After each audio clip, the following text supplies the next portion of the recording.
Morning. I'm in Melbourne, as you can see. So I'm just walking along the south bank of the Yarra, and today is a day of reflections. I thought I'd try and be a bit disciplined about that. We might be at risk of an old man ramble, but I thought I'd really try and articulate things that I've learned, you know, themes and insights that I take away from the big walk for my future self, for my children, and for anybody else who might benefit from it. I love all your comments, by the way, you know, thank you. People tell me they're proud of me or they're inspired by what I've done. I'm casual Captain Australia today, by the way. I don't know if you can kind of... So I've got all my gear just strapped over my shoulder rather than worn on my utility belt. And yeah, anyway, so no old man rambles. I'll just try and focus on one thing at a time.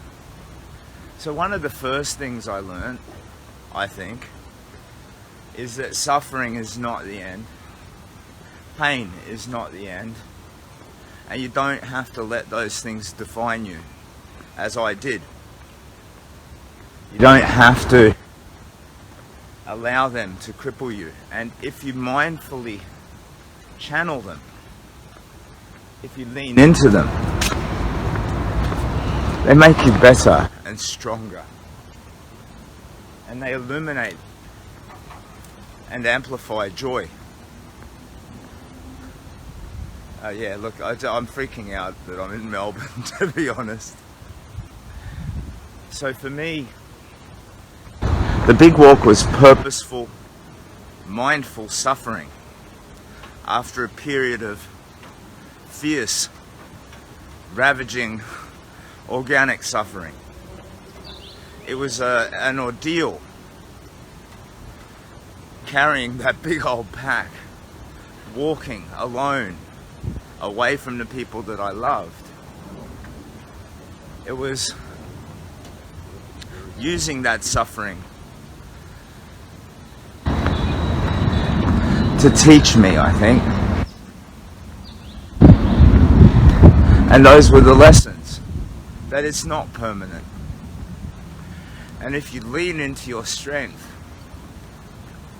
not only does it not have to destroy you, it can make you so strong.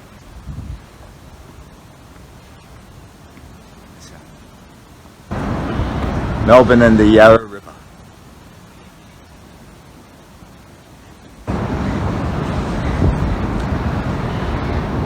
As I walk around and reflect, I want to try and keep it just to one thing at a time.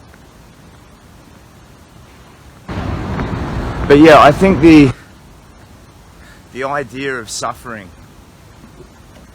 it can be like a rat gnawing away at you, you know, a torment. And if you don't see an end to it, it can master you. But it does end. And if you lean into your personal strength, and if you lean into your cure, not your disease, the suffering does make you stronger, I think. And sure, you know, you can be crippled and permanently broken. Mind, body, spirit. Sometimes maybe there is no way back. But for me there was. Somehow there was. It involved dressing up like a superhero and walking across the country. But there was a way back.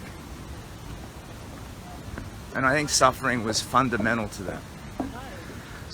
And I worried sometimes towards the end of the walk when I saw and received so much kindness that it might somehow be undermining the result. Oh, you can't sleep in Dandenong, Captain Australia. You'll get beaten. The police will arrest you. And I'm like, no, it's meant to be hard. Anyway, that's as it relates to me. As it relates to other people, I think if you feel crippled by a problem, my advice is to actually lean into it. Think of it as strength training. Harden your kung fu, you know? It might be an oppressive psychological thing, an anxiety, but you train. Every day you get 5% stronger, you know? I'm not carrying my pack now. My burden has been put aside, okay? And this applies at the physical, literal level, but also at the figurative, metaphorical level. Oh, that's gross. All this garbage in the river. When you put aside your burden, how light you feel and how much stronger. So that's my reflection just for the first one, the first little lesson that I've taken from the walk. I guess I've also learned to just tell the truth and be fearless about it too. I know I probably sound like a nutcase. That's alright. You don't need to love me. I love me.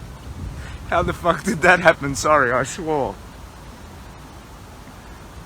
I'm so delighted by that. I've fallen in love with myself.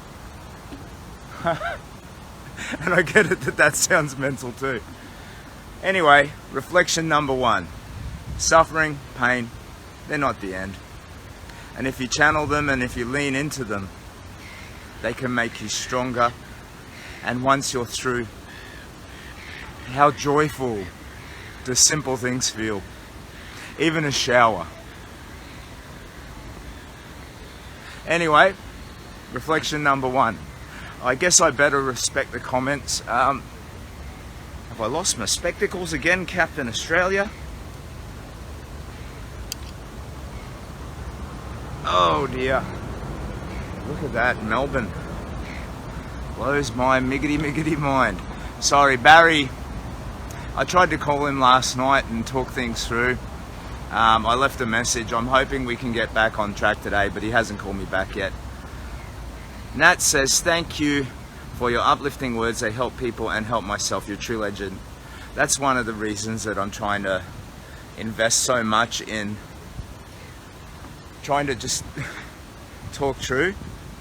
The idea that it helps somebody delights me. Absolutely delights me.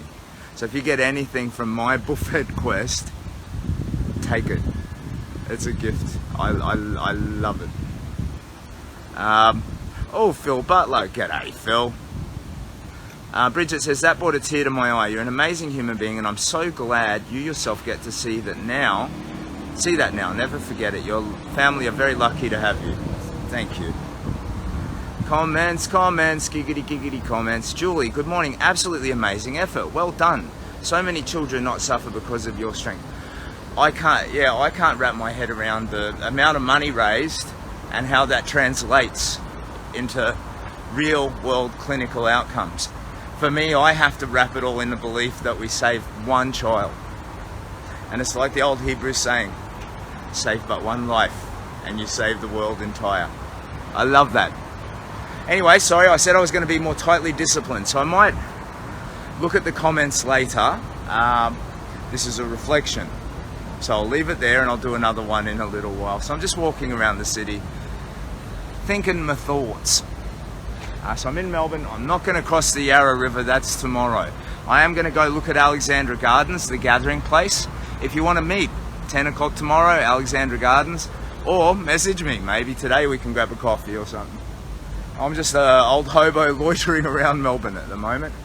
But yeah, I'm going to scout out tomorrow's gathering place and just wander town. They offered me a free breakfast at the hotel, but after my gorging last night, I don't think I'm going to need to eat for 4 or 5 days, to be honest. Oh, you're doing it again, Simon. Ramble. All the best. Thank you so much for your time and interest. It's Captain Australia's Big Walk for the Kids Cancer Project, Brisbane and Melbourne.